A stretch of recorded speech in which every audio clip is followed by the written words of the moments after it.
Não. Fala, galera maravilhosa, muitíssimo bom dia! Hoje o papo vai ser com a neuropediatra, com a Aline. Aline maravilhosa, pode mandar a solicitação. Nós esperamos que seja um papo precioso para todo mundo que quer entender um pouco mais o desenvolvimento da fala dos bebês, das crianças. A Aline é uma pediatra incrível, fantástica de Goiânia. E a gente adora ela é incrível. Bem-vinda! Oi, boa tarde, tudo bem com vocês? Como é que você tá, Aline? Eu tô bem, graças a Deus. Tô assim muito feliz com essa oportunidade, com esse convite.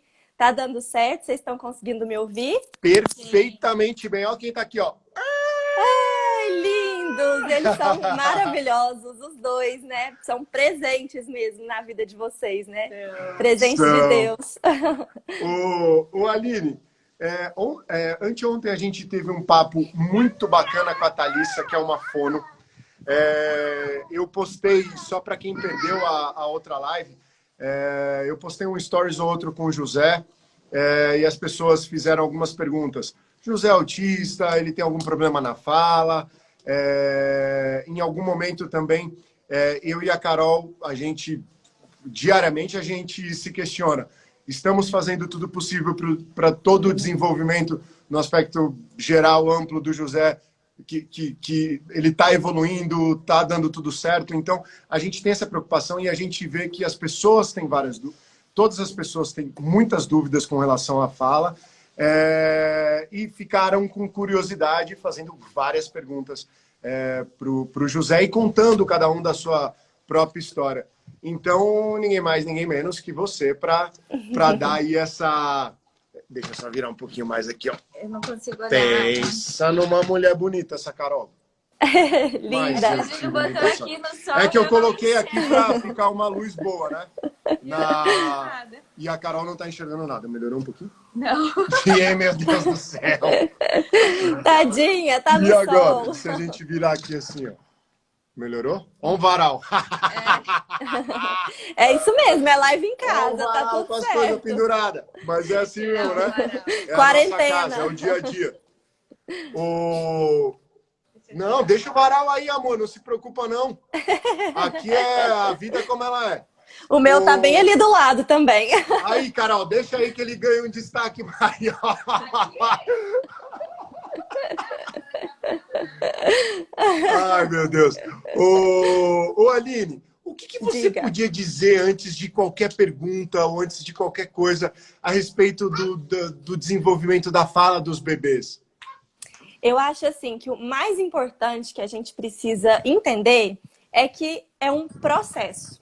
Não existe nada pronto, não existe nada que é estruturado, que é engessado. Então, toda criança ela tem um processo, uma evolução e um ganho gradual. E isso é o próprio sistema nervoso se desenvolvendo, né? Então, o nosso cérebro, ele não nasce pronto. Ele nasce já com muitas habilidades, com muitas capacidades, mas ele vai se desenvolvendo e adquirindo outras habilidades e, principalmente, né, vai se aperfeiçoando naquela habilidade à medida que a gente cresce e se desenvolve. Então, a fala, que é a expressão oral da nossa linguagem, né, a forma como a gente exterioriza para o mundo que a gente quer se expressar, ela é uma parte de todo o nosso desenvolvimento neurológico. Então, é importante a gente entender que sim, tem algumas coisas que a gente tem que ficar atento, que existem alguns limites, existem alguns sinais de alteração, mas que esse processo, ele é um processo, né? Então, é um contínuo e, principalmente, que cada criança, cada ser humano, ele é individual. Então, às vezes, a gente quer colocar todo mundo numa caixinha, compara com o filho da vizinha, com o irmão. E assim, nada mais fácil da gente entender que cada criança é individual porque eles vieram dos mesmos pais, nascem da mesma barriga e cada um tem uma personalidade, se desenvolve de uma forma. Então, é importante a gente ter paciência com o desenvolvimento neurológico de cada pessoa. Agora, dentro da tua área, como uma neuro especializada em bebês, em crianças, existe hoje uma idade onde o mínimo, que existe um mínimo de palavras, por exemplo, a gente leu uma outra coisa que com 1 ano e 5 meses, já era pelo menos para estar falando 50 palavras, 20 palavras, alguma coisa assim. Isso. Existe esse padrão? Existe assim. Dentro da neuropediatria, né, que é a minha área de especialidade, a gente tem uma coisa que a gente chama de exame neurológico evolutivo, que são esses marcos neurológicos que a criança vai evoluindo, tanto na linguagem, quanto motor, quanto a interação social, para todos os marcos do desenvolvimento. E falando especificamente da fala, a gente tem alguns marcos que a gente espera que a criança alcance, mas não alcançar esse marco não necessariamente quer dizer uma doença, né? Pode dizer, na verdade, essa flutuação do desenvolvimento, ou pode ser um sinal de alerta para algo a mais, que a gente realmente precisa ficar atento. Então, até um ano e meio, então a partir de um ano, a partir de 12 meses, a gente espera que a criança comece a falar as primeiras palavrinhas. Então, palavras curtas e do dia a dia, mamãe, papai, ou mamã, papá, que já é com significado para mãe e pai. Então, às vezes, água, não, palavras pequenininhas do jeitinho dela. Até 1 ano e 6 meses, essa criança ela vai aumentando um pouquinho esse repertório que ainda é bem pequenininho. Então, Sim. De palavras, a gente espera que ela tenha até em torno de 20 palavras. E aí, à medida que ela vai chegando aos 2 anos, essas palavrinhas vão aumentando. Então, até mais ou menos 2 aninhos, 24 meses, a gente esperaria em torno de 50 palavrinhas, frasezinhas curtas, com 2 palavras. Então, assim, vambora, dá água, quer colo, né? 2 palavrinhas. Então, esse ganho, ele é gradual. E vai depender de cada criança, né? E assim, tanto de fatores dela, intrínsecos, quanto do ambiente onde ela está inserido também, né? Sim. E qual que é a dúvida mais recorrente no teu consultório com relação à fala? Eu acho que a mais recorrente é associar fala com autismo, sabe? Que eu acho que foi uma dúvida muito frequente que perguntaram para vocês também, né? Foi. Porque assim, realmente o transtorno do espectro autista, ele vem aumentando muito em incidência, né, na população. Então, há mais ou menos 50 anos atrás, a gente tinha uma criança para cada 100, assim, uma criança autista para cada 100. E isso vem aumentando. Hoje em dia a incidência é em torno de 1 para 40, né? Então, realmente, a gente precisa ficar atento a sinais do espectro. Mas as pessoas confundem muito o atraso de fala com o transtorno do espectro. E, na verdade, são coisas diferentes, né? Porque no espectro autista, a gente pode sim ter o atraso da fala. Mas, normalmente, o que está comprometido não é a fala, é a linguagem de uma forma em geral. E aí, isso eu achei muito interessante na live anterior que vocês fizeram, que a colega da fonoaudiologia, né, explicou bem essa diferença, o que é fala, o que é linguagem. Mas eu queria só deixar claro, assim, não sei se todo mundo viu e até para reforçar. Claro, por favor. A fala, ela é a nossa expressão oral. Ela é uma parte da linguagem, né? Mas a linguagem, ela é algo muito mais amplo, que envolve a nossa comunicação, a nossa interação. Então, a gente se comunica primeiro através de olhares, através de gestos, expressões faciais. E isso o próprio bebezinho já vai adquirindo à medida que ele vai crescendo. Já faz, com não 45 dias. Ele já olha nos olhos, já esboça um sorriso, né? Isso é maravilhoso. Essa conexão é fantástica, assim, e fundamental. Porque quando a gente não reconhece o outro, quando a gente não enxerga o outro, fica difícil da gente estabelecer vínculo e desenvolver a comunicação. Então, os gestos sociais já são uma forma de se comunicar. E a gente tem outras formas. Então, por exemplo, existem as pessoas cegas que não enxergam, mas elas se comunicam e conseguem se expressar através do braille, por exemplo, né? Então, é uma forma de linguagem para elas. Sim. As pessoas que são surdas, mudas, se comunicam através dos sinais. E nós adquirimos essa habilidade, nós humanos, né, de falar, de colocar essa linguagem para fora em termos de palavras. E no espectro autista, né, voltando àquilo que a gente estava dizendo, normalmente o que está alterado é a linguagem, é a comunicação. Então, a criança ela pode até falar, mas muitas vezes essa fala não tem uma intenção de se comunicar, ou é só uma fala repetitiva. E muitas vezes também ela não consegue ter essa reciprocidade na comunicação que o seu bebezinho, inclusive, já tem, né? Que você fala com ele, ele reage. Então, é bem diferente. E, além disso, o espectro autista tem outros sinais, outros sintomas, não só a linguagem. Então, também crianças que têm alteração de linguagem não necessariamente serão autistas. Porque a gente tem outros diagnósticos para transtorno de linguagem. Aham. Ó, a Regiane, ela fez uma pergunta aqui para a senhora. Doutora, não adiantar as coisas para as crianças, mas sim deixá-las pedir, ajuda a estimular a fala? Ajuda muito. Então, assim, Não muitas vezes antecipar. não dá tudo na mão, né? Porque às vezes a gente, na intenção de querer ajudar ou de resolver ali, o filho mal tá expressando, mal tá mostrando o que ele quer, a gente já tá entregando. Porque se tem uma coisa que pai e mãe sabe, é entender o que que a criança quer, né? Ninguém mais tá entendendo e o pai e a mãe falam, não, tá com fome, é sono, vocês já decifram. Mas, assim, essas oportunidades do dia a dia, que é na alimentação, na hora que tá dando um banho, que vai trocar uma fralda, são oportunidades que a gente pode ter para já colocar a linguagem, para já ensinar a fala. Então, tudo que a criança te pedir, você pergunta, é isso que você quer? Pede para ela mostrar. E sempre que você for entregar para a criança, fala pausadamente o que é aquilo. Ah, então você quer água, né? Articulando para a criança poder ir absorvendo esse conhecimento. Sim. Ó, tem a Dani Camargo Costa Macedo, ela escreveu assim: meu filho, quando tinha 6 meses, balbuciava bastante, com 7 meses falou papai, imitava leão. Ótimo. O leão, Tudo o ótimo. José imita. Com 8 meses falou mamá, mama, mas com 12 meses parou. Hoje ele tem 1 ano e 4 meses, praticamente não fala nada.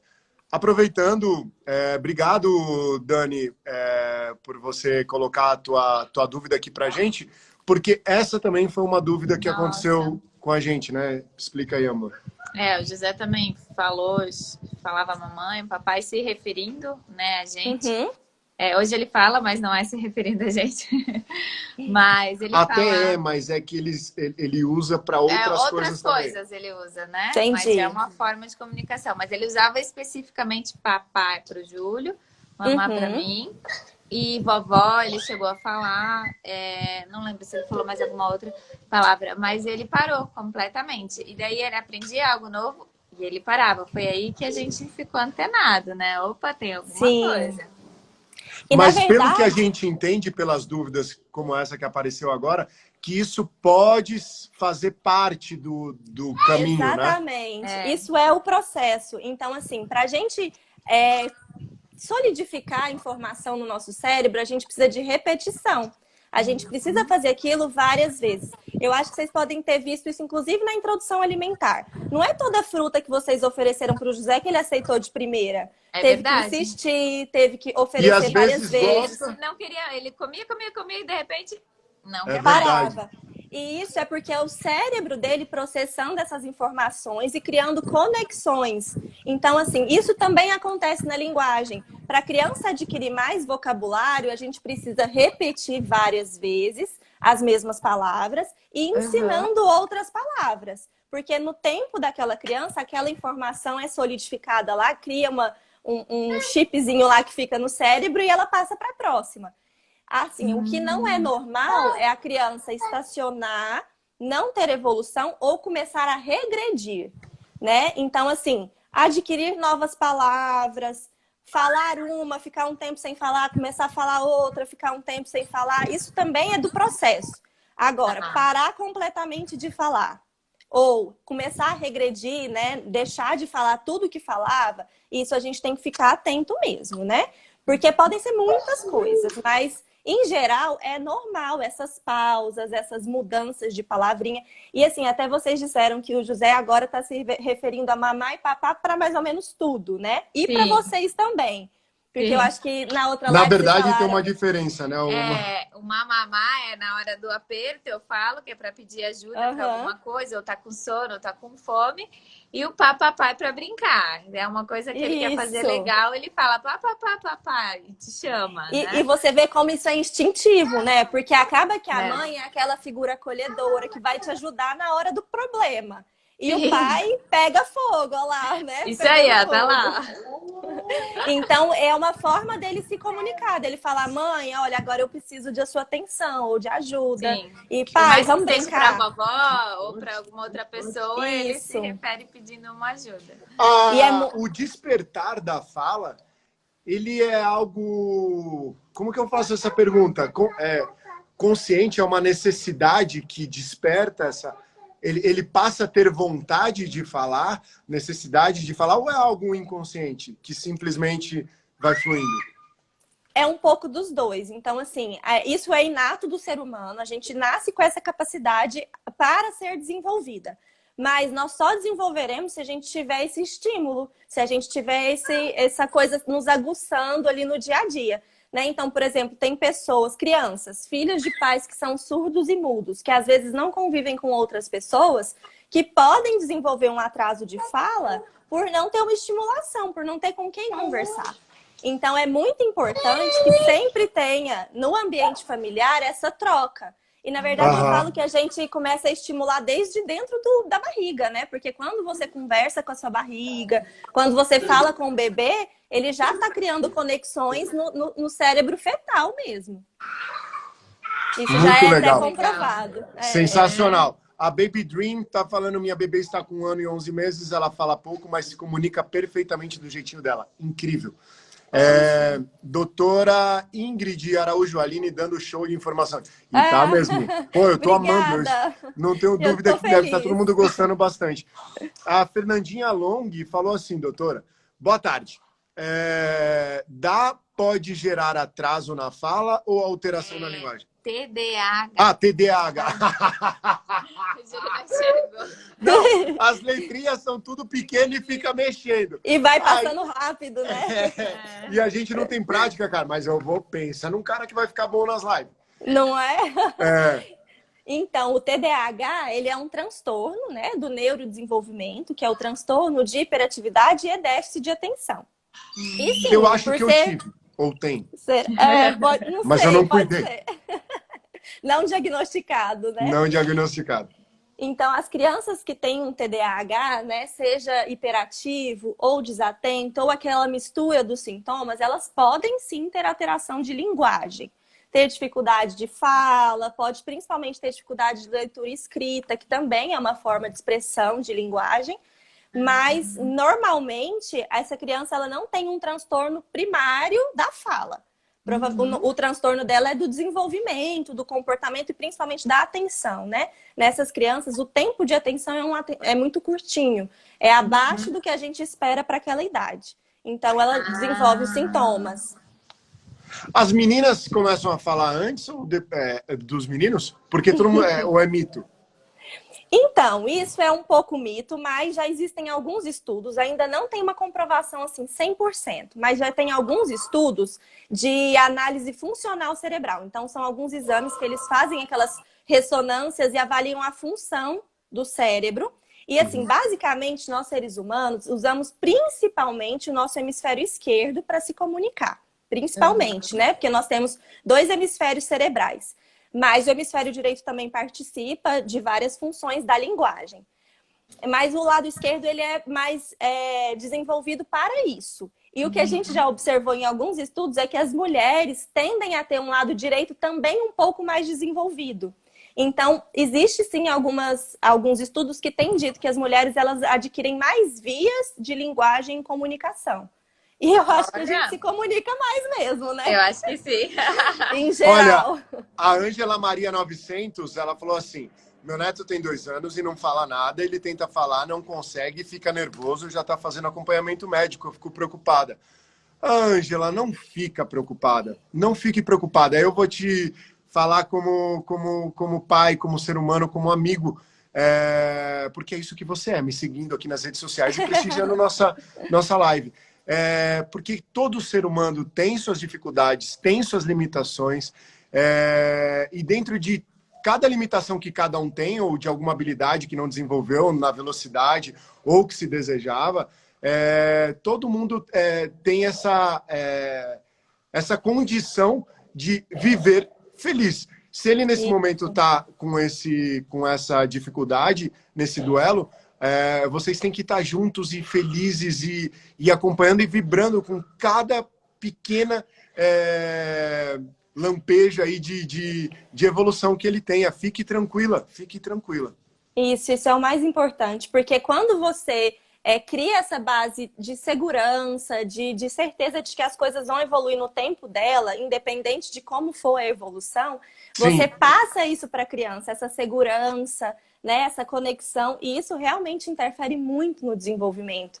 O afeto mesmo, a forma como a gente envolve a criança no processo, por isso que o desenvolvimento da fala, a gente pede muito para que seja no brincar, nos atos de cuidado do dia a dia, Tipo na leitura, de boa, né? No dia a dia, você vai inserindo isso no próprio contato com a criança. Outra coisa que a gente recomenda muito é a leitura, né? Então, assim, muitas vezes a criança ainda não sabe ler, mas você sentar com ela para folhear um livro, mostrar, contar aquela história, mudando sua entonação de voz, pondo ela para participar, para brincar, para se assustar, com as mímicas mesmo, né? Da comunicação, isso estimula muito. Isso cria, assim, conexões neurais absurdas. Como que a neurociência explica essa capacidade que os bebês têm de absorver a energia? Não que é falado, não que é dito, não ações, nada tão claro, mas a energia, saca?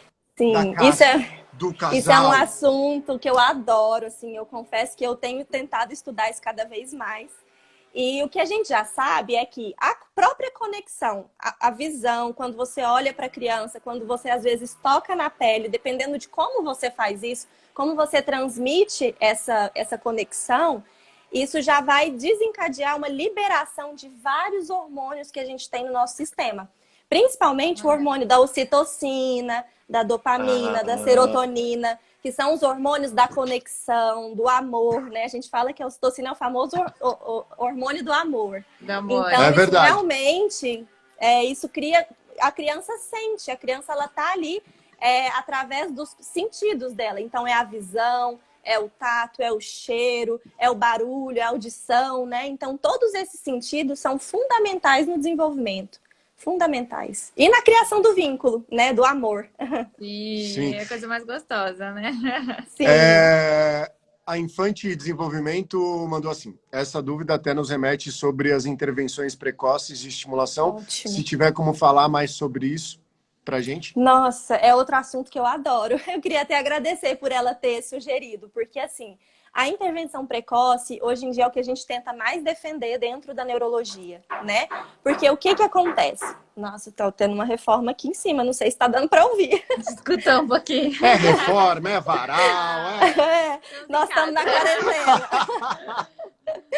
Então, assim, o nosso cérebro, ele nasce com um grande número de conexões e com um grande número de neurônios. Mas à medida que a gente vai se desenvolvendo, essas conexões elas vão se aperfeiçoando, algumas áreas cerebrais vão se desenvolvendo mais e se tornando cada vez mais específicas. E mais ou menos aos 2 anos, a gente tem um momento que a gente chama de poda neuronal. O que é isso? É o momento que aquele tanto de neurônio que a gente nasceu, que às vezes não está sendo usado, vai sendo eliminado mesmo, vai sendo reabsorvido. E os que a gente desenvolveu, os que a gente criou conexão, eles vão se desenvolvendo e aperfeiçoando cada vez mais. Eu falo que criando novos caminhos, né? Então, quando a gente estimula a criança de forma precoce, e aí a gente considera até os 3, 4 anos, de preferência o quanto antes. Quanto mais a gente precoce estimula, mais esse cérebro vai se desenvolver, mais conexões a gente vai criar. Então, eu falo que o cérebro é como se fosse uma esponjinha. E aí, nesse momento, é fundamental toda aquela equipe multidisciplinar. Então, as fonoaudiólogos, fisioterapeutas, terapia ocupacional, os psicólogos, independente de qual seja o problema daquela criança ou o transtorno. Ou a alteração do desenvolvimento, que às vezes não é nenhum transtorno, né, estabelecido. Qualquer estímulo, ou mesmo que uma orientação, e esse estímulo pode acontecer também dentro de casa, pela própria família, isso muda, assim, é impressionante as respostas que a gente tem da plasticidade cerebral. Sim. Então, eu sou super a favor da estimulação precoce, eu acho que isso muda a vida da criança e da família, de verdade. Existe superestimulação? É, isso que eu ia perguntar. Meu, é uma sintonia, meu. Não, é uma DR familiar, né? Que a minha mãe sempre fala, o Júlio super estimula o José. Ai, sogras. estimular menos a parte motora, no caso, né? Ele ativa o menino de um jeito, você viu, né? Tava brincando aqui e é assim o tempo Bota todo. fogo. Isso, bota fogo. Na E verdade, eu eu percebo, acho... só para complementar, eu percebo que, por exemplo, a gente tá na natureza. O lugar mais difícil é o lugar que ele quer andar. E eu estimulo. Ele Então, ia subir as raízes, Ele gosta de fazer desafio, tudo. ele né? gosta de desafio. E eu promovo isso. E ele gosta. Mas eu acho isso fantástico, na verdade, porque eu acho que isso está fazendo com que ele vença os próprios limites. E isso pode repercutir na vida dele para sempre. Então, ele pode ser uma pessoa que vai sempre tentar alcançar mais objetivos, ser uma pessoa, né, talvez mais competitiva, que gosta de realizar, de conquistar. Então, na verdade, eu acho que não existe essa superestimulação. Existe a estimulação, mas a gente precisa ter um equilíbrio. Então, tem momento que a gente tem que equilibrar, tem que gastar energia, pôr para correr, contato com a natureza, vencer os obstáculos. Mas também vai ter um momento que a gente vai sentar, conversar e fazer uma leitura. Um outro momento que a gente vai fazer uma massagem, um carinho, um cafuné. Então, são diferentes estímulos. Eu gosto muito também da questão sensorial. Então, pôr a criança para brincar com tinta, massinha, fazer a caixinha sensorial, jogar ali bolinha para ela sentir aquela textura. Isso do tato Meu primeiro é dia dos fantástico. pais, o ano passado, o José acho que tinha 6 meses, né? Sei. A Carol pegou... Que tinta era aquela? Ah, acho que era guache mesmo. Eu não Um lembro. guache e Era uma ele fez um própria quadro para mim. pra criança. Ai, que Coisa lindo! mais linda do mundo. Quase que eu morri, Isso. cara. Eu sempre oriento muito para as famílias, assim, às vezes muito pequenininhos, eles ainda não têm aqueles traços firmes, mas qualquer desenho, pintura, qualquer manifestação artística é fantástica. Outra coisa que eu gosto muito também é estimulação musical. Então, cantar, dançar com a criança, isso cria muito vínculo. Ele gosta... e desenvolve. É normal os bebês gostarem tanto de ter essa... porque ele ouve música e ele começa a dançar. Gente, é bem Muitas normal. crianças... Eles Não. respondem bem. Muitas crianças gostam bastante, assim, em geral eles gostam, mas tem crianças que têm aquela aptidão musical, né? Então tem criança que pega a música mais fácil, que já canta ou que já entra no ritmo. E é aquilo, é a individualidade, né, das pessoas. Tem gente que vai ser muito bom em artes, tem gente que vai ser muito bom na matemática, outro que vai ser muito bom com português, outro com coisas manuais. Então, é muito... O ser humano é lindo. Assim, pequenininho, né? Eu acho que... Opa, acho que ele derrubou alguma coisa. Ai, tá ótimo, tá equilibrando aqui com o meu vizinho da reforma. Então tá. Porque assim, eu acho que a gente observa agora também, estando em casa, né? Ficando mais tempo com ele, a gente consegue observar essas aptidões, né? Sim. E tentar estimular mais elas. Isso funciona? Não? Funciona. Ele também presta mais atenção, o que ele gosta mais. E complementando, eles carregam isso ou pode... a tendência é que carregue ou pode mudar mesmo, não quer dizer nada?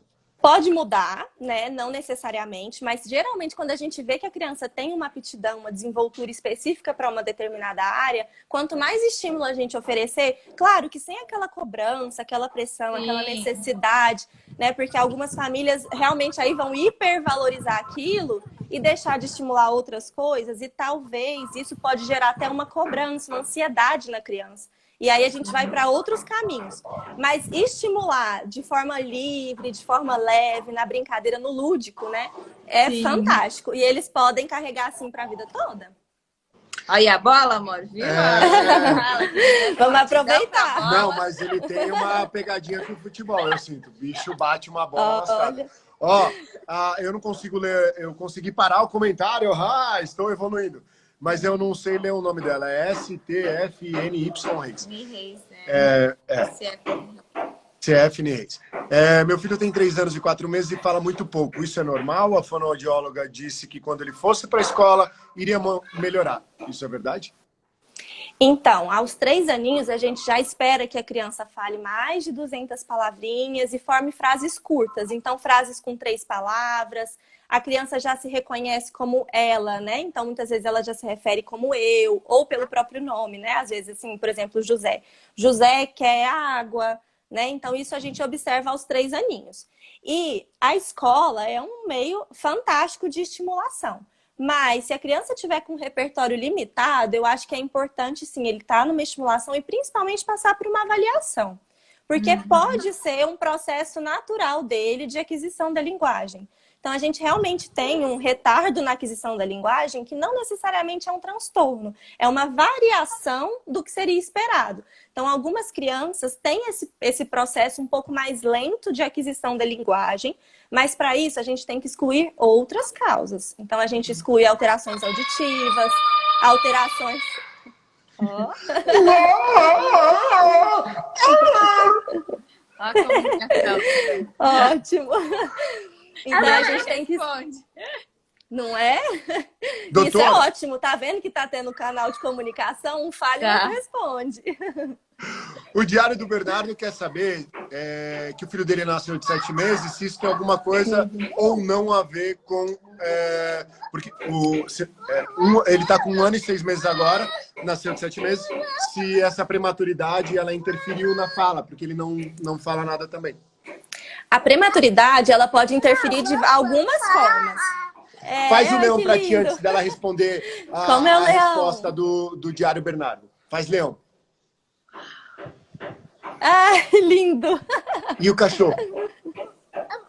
Ah, e o excelente! Porque ele está aprendendo. Isso é uma ótima forma de estimular. Leão? Macaco. Lindo, muito bom, muito excelente. Isso é uma forma muito boa da gente estimular, começar a ensinar os animais, o barulho, né? Isso é excelente. Tá vendo como ele tá indo no tempinho dele, né? E ele dança. Vamos ver agora. Ótimo. Ai, que lindo! Excelente, excelente. Mas voltando lá que o Bernardo da prematuridade.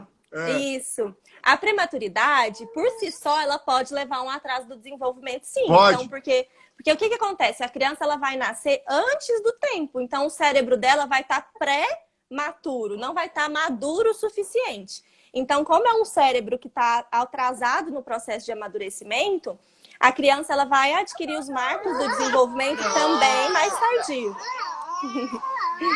Agora foi os dois de uma vez só, peraí. Ah, é assim mesmo. Vou aproveitar e beber uma água. Não, e quando a gente tem que ser dedo duro? Outro dia foi fazer uma live e era... E eu, meu Deus, eu vou ter que acusar quem foi o culpado. Senão ia ficar feio, né? E é desproporcional o tamanho com o Dudu com a altura do som dele, velho. E aí ele fica sem graça. Então, nas crianças prematuras, o desenvolvimento neurológico, ele realmente vai ser um pouquinho mais tardio, porque esse cérebro já nasceu atrasado, ele já nasceu sem estar amadurecido o suficiente. Então, essa criança ela vai ter um processo mais lento. Muitas vezes, a gente fala até que a gente avalia para a idade corrigida. Ou seja, se aquela criança tivesse nascido no tempo certo, com quantos anos ela estaria agora? E aí, a gente vai acompanhando o desenvolvimento assim. Ah, entendi.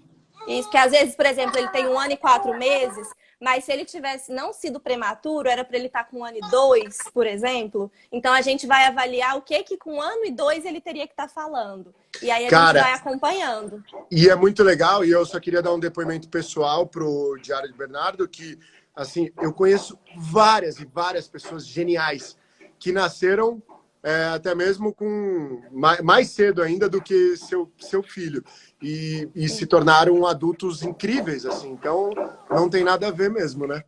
Hoje a medicina ela evoluiu muito no cuidado com o bebê prematuro, né? Então, hoje em dia, o bebê prematuro, ele já nasce, já tem um suporte de UTI, suporte médico. Então, assim, a gente consegue evitar que o bebê prematuro tenha várias sequelas ou vários agravos que a própria prematuridade pode gerar, né? Porque são bebezinhos que nascem ainda não prontos. Então, a gente tem esse suporte da medicina atual que mudou muito a qualidade de vida dessas crianças. Antigamente, a maioria dos prematuros evoluíam com paralisia cerebral, né? Que também são pacientes que a neuropediatria acompanha e cuida. Mas hoje a gente vê que eles têm evoluído cada vez melhor. Então, assim, graças a Deus, a evolução aí da medicina veio para ajudar e mudar também a qualidade de vida dessas crianças. Sim. Doutora, cada vez mais a gente fica preocupado assim, com a educação dos nossos filhos, né? A segunda língua, ela pode ser... ela pode... com quanto tempo que a gente pode já ensinar o segundo idioma? Essa pergunta é muito interessante. Então, assim, existe uma Até grande mesmo a controvérsia... gente, só fazer um parênteses, desculpa te interromper. Sem problema. Às vezes eu fico assim, para Carol, quando ele tem... a gente põe uma regrinha de tempo que ele pode assistir alguma coisa no YouTube, porque ele é apaixonado por desenho. Então a gente deixa lá pelo menos meia horinha por dia, é o que a gente tem tentado deixar no máximo o José todos os dias. E às vezes fragmentado ao longo do dia. Um pouquinho meio homeopático. E às vezes eu fico assim, não, acho que é melhor em inglês, porque assim vai abrindo a cabeça dele. Ou não, deixa em português. Faz algum sentido, não faz? E qual a melhor idade para começar a aprender? Eu acho assim, se a criança ela está desenvolvendo adequadamente, tudo bem a gente ter um estímulo, né, frequente de uma segunda língua. Mas se a criança tem qualquer atraso do desenvolvimento, atraso da linguagem, atraso de fala, a gente tem que tentar solidificar primeiro aquela língua que ela vai usar com frequência, né? A língua que ela vai falar sempre.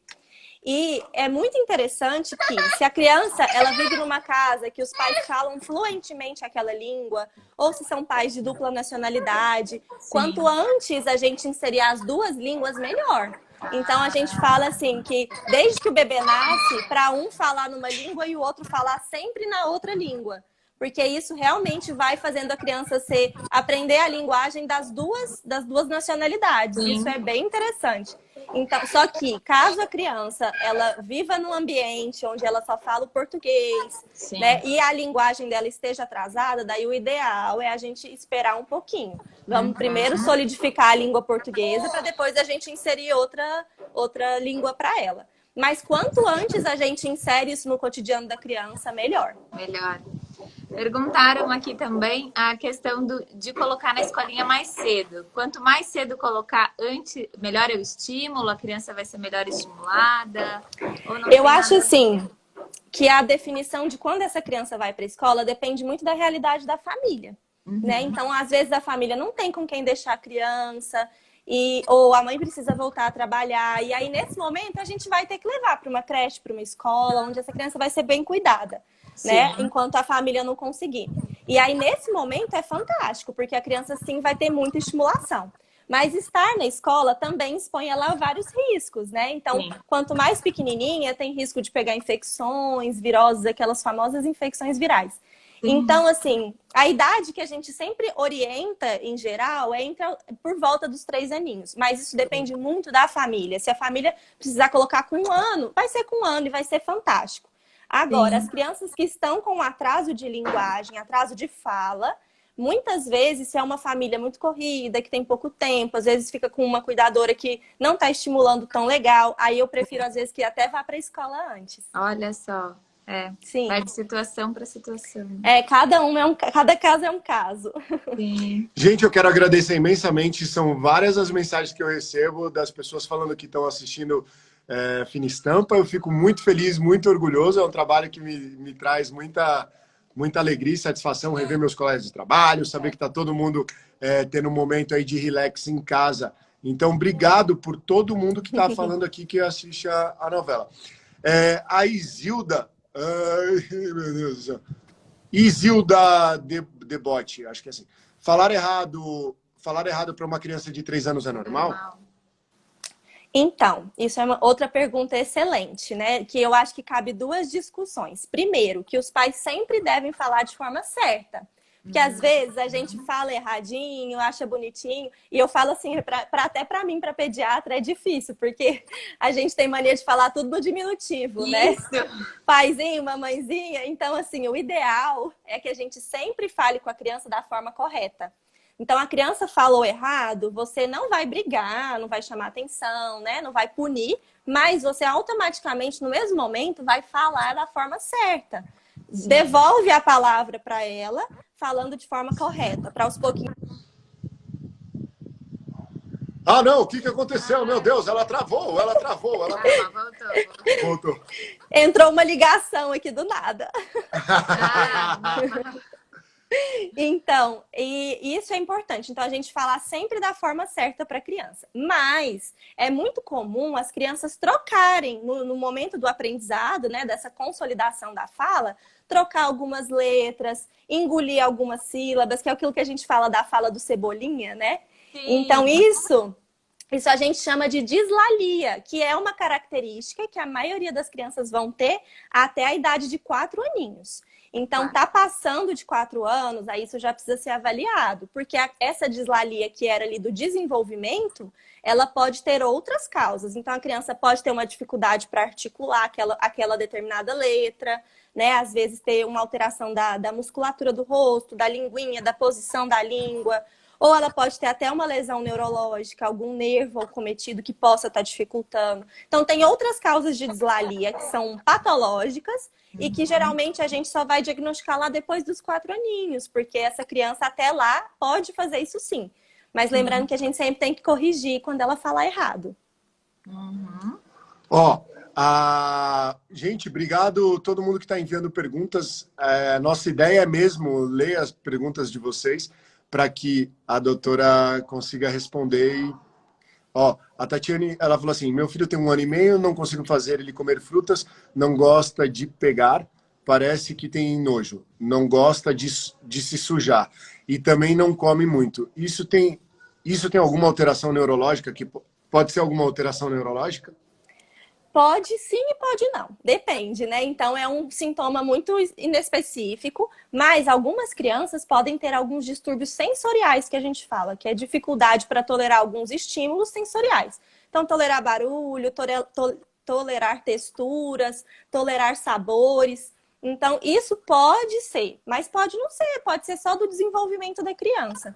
Então, é importante uma avaliação, porque caso a gente note que ela tenha isso e algum outro sinal, a gente também já entra com a estimulação precoce. Então, a gente tem os terapeutas ocupacionais, que são profissionais que trabalham muito nessa área. A fono também pode ajudar, né, nesse processo da alimentação, da aceitação de texturas orais. Isso é bem legal.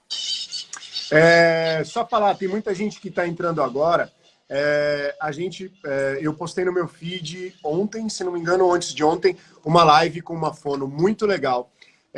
Eu já estou aqui com a doutora Aline há 44 minutos e ela está tirando várias dúvidas. Eu estou vendo que algumas pessoas estão fazendo as mesmas perguntas, então, por favor, não é falta de carinho ou de consideração por vocês, mas é porque realmente já foi respondido. Então, se você, assim que terminar a live, puder rever não só a live da doutora, mas também da fono, porque tem praticamente todas as respostas, pelo menos tem ajudado muito eu e você. Nossa família também fica aí de olho, nossos amigos, tá muito legal. Que bom. A gente vai tentar ler algumas que ainda não foram feitas. O filho tem alguma reação de gritar, ou alguma coisa mais agressiva? Se irrita, né? Se irrita quando é corrigido ou quando é estimulado, é algo normal também? Completamente normal. Então, essa criança, lógico que vai Isso depender acontece da muito idade. comigo e com a Carol. Júlio, por que você deixou a escova de dente suja? Opa, de novo, você tá falando disso? Então, depende muito da idade, né? Mas, em geral, as crianças que estão em desenvolvimento, então 2, 3, 4, às vezes até ali 5 aninhos, elas estão aprendendo a lidar com frustração, estão aprendendo a lidar com as emoções. Então, assim, é muito importante a gente entender que se você está corrigindo, chamando uma atenção ou limitando ela de fazer alguma coisa, que muitas vezes a gente tem que limitar, que pode colocar até a vida dela em risco, né? É compreensível que essa criança possa ficar chateada, né? Então, muitas vezes, ela ainda não tem recursos emocionais para respirar fundo e falar, poxa, mãe, não gostei. E aí, o que ela vai fazer? Ela vai gritar, ela vai dar birra, ela vai esgoelar. Daí, mais uma vez, a gente tem que ser um espelho. Então, a gente tem que ir lá modular e falar, olha, isso que você está sentindo é raiva, isso é frustração. Ensinar para a criança o que são os sentimentos. E falar, você não precisa reagir dessa forma e tentar mudar o foco. Então, é como lidar com a birra de uma forma, assim, emocionalmente mais estruturada. Porque se a gente grita também, a gente está reforçando esse processo, né? Sim. Mas é normal, é super esperado. Mais uma resposta muito esclarecedora. Valéria, obrigado por essa pergunta. Meu filho tem 1 ano e 6 meses, ele cai muito, é normal? Então, a criança, o desenvolvimento da marcha, né? Geralmente, as crianças elas vão andar até a idade de 1 ano e 6 meses. E depois que elas conseguem andar sozinhas, ou 1 ano e 3 meses, depois de 1 ano e 3 meses que elas estão andando sozinhas, elas vão adquirir mais habilidade nesse andar. Então, no início ainda é um andar muito desajeitado, que a criança pode cair. E daqui a pouco ela vai andar de uma forma melhor, com menos queda, e aí ela vai começar a correr, subir, escalar, vai ganhar outros marcos motores. Mas até 1 ano e 6 meses a gente pode observar bastante queda, porque ela está nesse processo de aperfeiçoar a marcha que ela desenvolveu. Mas, se essa criança tem quedas muito frequentes, se ela está se machucando muito, e se você está em dúvida, né, eu acho que é muito importante conversar com o pediatra, avaliar a postura das perninhas, avaliar a força das pernas, avaliar os reflexos, porque tem várias patologias que podem se manifestar com essas quedas. E também pode ser só esse processo natural. Então, uma coisa que eu sempre falo para as famílias, se você está em dúvida, não deixa de procurar uma orientação, uma informação, porque às vezes não tem isso, eu vou esperar. Não espere, né? Porque isso muda a vida do seu filho. Então, procure uma orientação e, assim, os pediatras são a porta de entrada, né? E são profissionais extremamente capacitados para avaliar praticamente tudo na infância. E se ele achar prudente, ele vai encaminhar para um especialista, para um neuro, se for o caso, ou para um ortopedista. Se ele achar prudente, ele vai encaminhar para uma fisioterapia. Então, eu acho que isso precisa ser avaliado. Mas, com 1 ano e 6 meses, pode ser normal ter queda sim. Gente, só por experiência própria, não sei se está certo ou errado falar isso, diagnóstico precoce, palpite, ligar e falar por telefone, pegar dicas e conselhos, tentar tirar dúvida com pessoas que tiveram alguma coisa parecida, não é legal. A gente pode ficar frustrado, chateado, com medo, apreensivo, com alguma coisa que não tem Sim. absolutamente nada a ver, ficar também procurando... no Dr. Google é muito bom, mas ele pode ser muito perigoso também nesse sentido, Sim. né? O YouTube também, às vezes tem alguma coisa que é semelhante a alguma doença que tem aquele mesmo perfil e seu filho não tem nada, era só alguma outra coisa. Então, Isso. muita... E às vezes gera um sofrimento antecipatório e desnecessário, né? Desnecessário. Eu acho que tem que procurar uma ajuda médica mesmo, uma avaliação profissional. E assustar muito até uns 5, 6 meses de idade é normal? Bebês? É normal, é normal, assim, os bebezinhos, eles, na verdade, muitas vezes reagem ao barulho, reagem a um estímulo, a um toque na cama, a entrada no quarto. Então, eles têm esses órgãos sensoriais muito ativos, até porque o cérebro dele está, assim, num franco desenvolvimento e ele está captando todas essas informações do ambiente. Então, é normal a criança levar sustos, ter algumas reações, isso é esperado. De que forma que a pandemia, a quarentena pode ter afetado nossos bebês? Nossa, eu acho que bastante, na verdade. Eu acho que principalmente o emocional, né? Porque, assim, as crianças, elas estão limitadas de sair de casa, elas estão limitadas, muitas vezes, de ter contato com a natureza, né? Todo mundo tem um jardim ou um parque tão próximo. Então, elas estão limitadas... E a interação com outras crianças. Isso é uma coisa que me dá uma dor, cara, com o José, porque qualquer pessoa, sei lá, a gente tá num lugar, na natureza, longe, só a gente, de máscara, todo mundo se cuidando, mas a gente quer ali fazer com que ele ande, que ele corra, que ele brinque, e de repente surge alguém. Um pai e uma mãe também teve a mesma ideia de ir lá pro meio do nada. Cara, e ele fica louco pra ver, pra tocar, pra brincar, pra beijar, ele sorri, ele canta, ele faz... E a gente não pode deixar. Isso é muito ruim. Mas isso afeta diretamente nossos bebês? De que forma? Não necessariamente vai levar a um atraso do desenvolvimento, mas pode levar a uma alteração do comportamento, uma alteração emocional. Então, as crianças podem ficar mais irritadas, podem ficar mais tristes, podem evoluir com distúrbio de sono. Então, às vezes, a criança dormia bem, ela passa a não dormir tão bem, porque ela não está tendo os outros estímulos do dia a dia, que é ir para a escolinha, ou ir para uma natação, ou ir para o parquinho brincar. Então, as crianças elas estão ficando muito restritas e, às vezes, a gente acaba oferecendo mais eletrônicos. E a gente sabe que o acesso assim, excessivo aos eletrônicos piora todos esses sintomas. Piora a ansiedade, piora a angústia, piora o sono, piora tudo. Então, assim, Sem tudo dúvida. isso está interferindo, mas infelizmente é uma situação que a gente tem que viver e passar. Então, assim, eu sempre tento aconselhar as famílias a tentar trazer o lúdico para dentro de casa. E, se possível, se tiver um ambiente com contato com natureza, que possa levar com todos os cuidados, né, de evitar esse contato físico, mas só da criança estar num ambiente ao ar livre, em contato com a natureza, mesmo não tendo trocas sociais diretas, isso já vai ajudar de alguma forma ela extravasar um pouco. Então, eu recomendo bastante também. Perguntaram aqui se andar descalço ou de sapato é melhor. Olha, dependendo da temperatura, da textura do chão, se não... como pai, eu tô falando, não sei se está certo ou não. Mas eu acho bacana porque é legal, sei lá, pelo menos com o José, sentir o chão, né? As diferentes texturas mesmo, né? Grama, terra, molhado, quente, frio. É isso Geralmente, mesmo, né? a gente recomenda que a criança aprenda a andar descalça. Então, assim, se você tiver como, né? Claro que às vezes tá frio e tudo mais, mas na fase que ela tá aprendendo a andar, descalça. Porque meia, sapato, mesmo que seja um sapatinho ortopédico, alguma coisa assim, pode atrapalhar e trazer uma instabilidade. Depois que essa criança tá andando, o ideal é que você coloque ela em diferentes texturas mesmo. Então, põe na Tá. grama, põe na terra, põe no chão de casa. Mas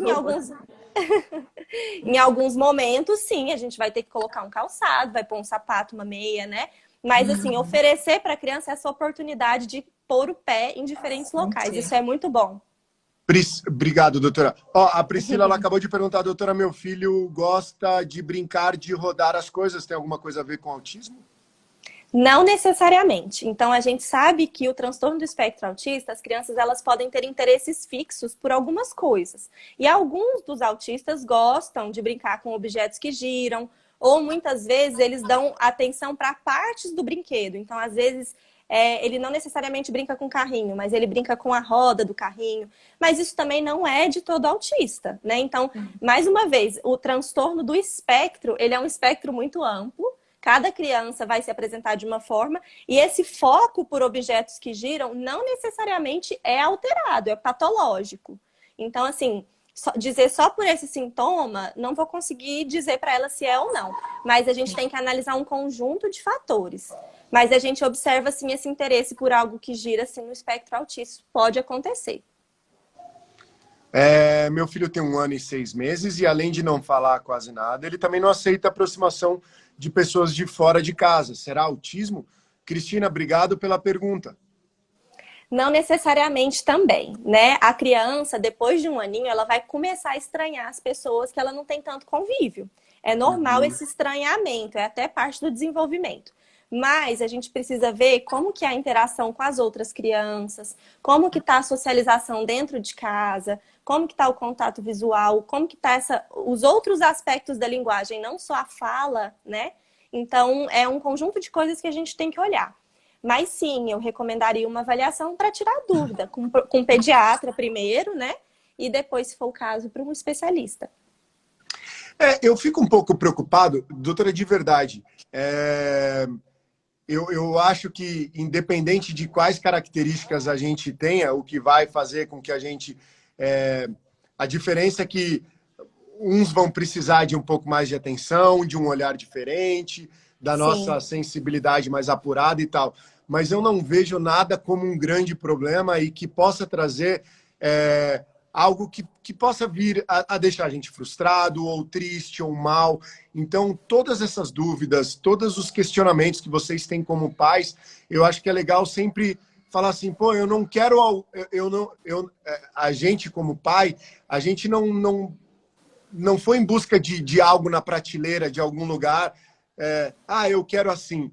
Acho que a gente tem que ter um entendimento maior, né, sobre a vida, sobre o amor, porque independente das diferenças e das necessidades de cada filho, a gente tem a oportunidade única de ser feliz como ninguém, né? Assim, então, se tem alguém com o coraçãozinho apertado, com qualquer dúvida, ou mesmo com a resposta da doutora, por favor, corra atrás dos profissionais, como a doutora está explicando.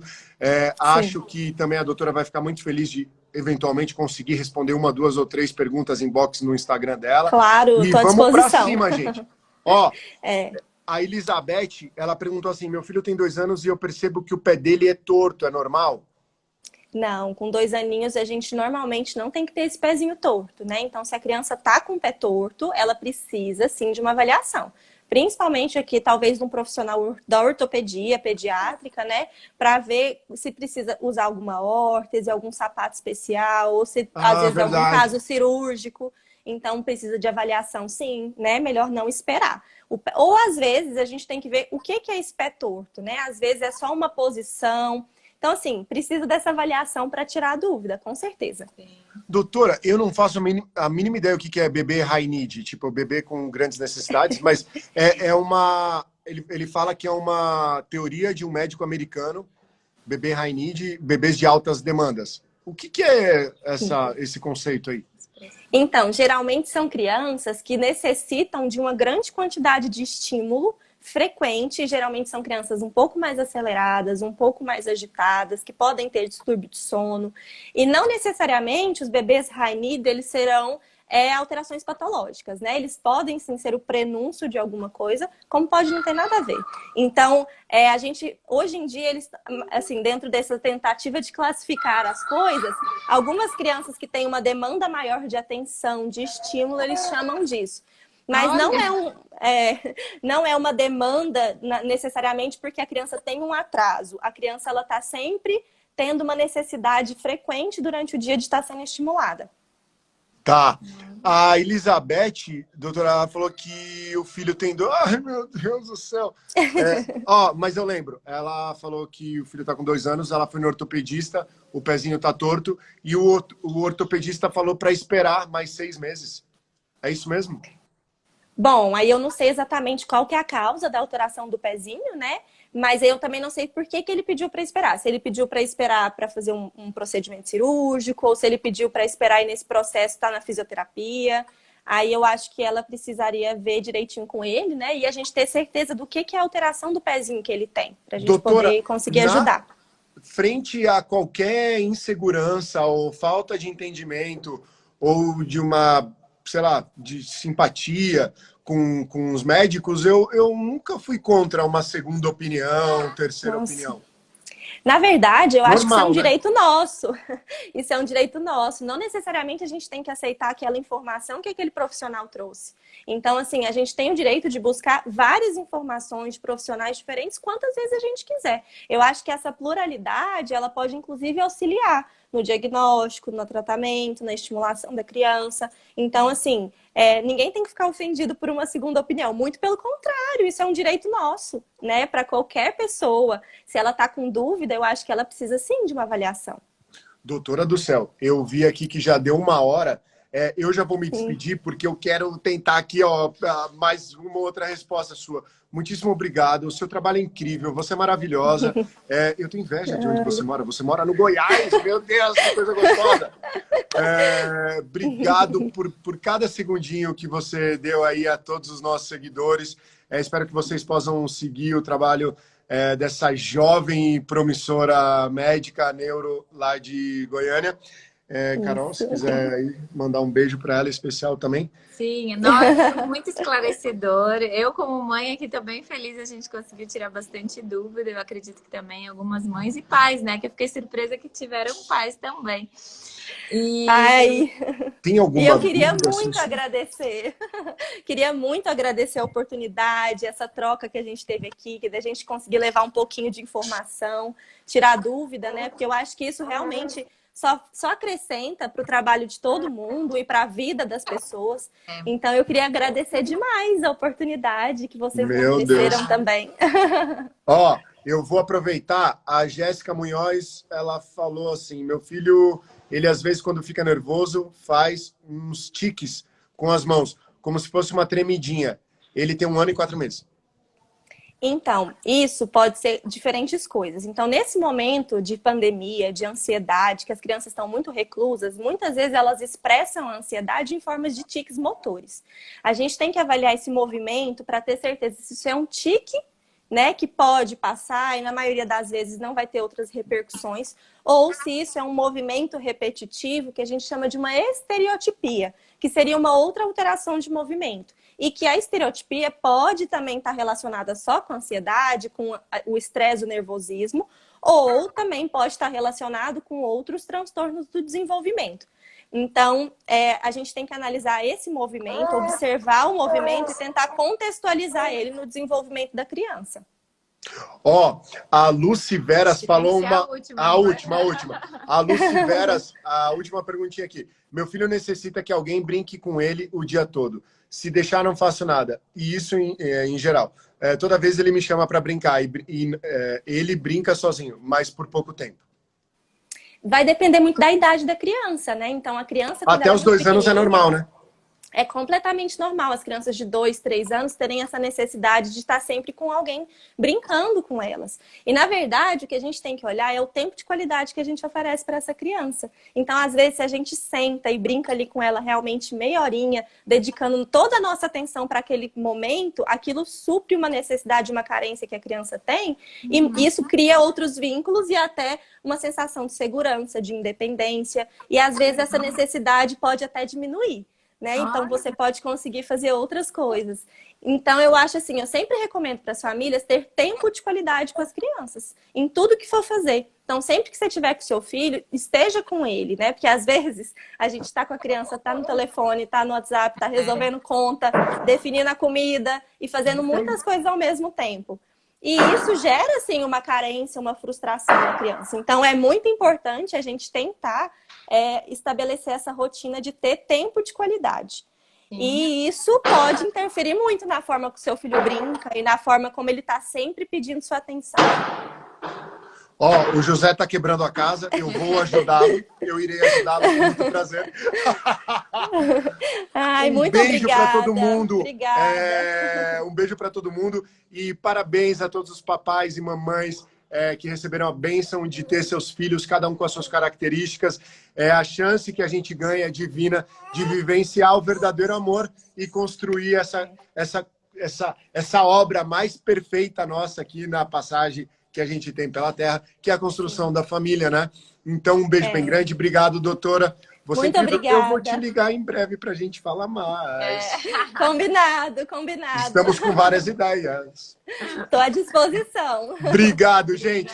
Muito já obrigada. estão pedindo parte 2, tá feito. Vamos marcar a segunda em breve. Vamos definir o próximo tema. Obrigada. Perfeito.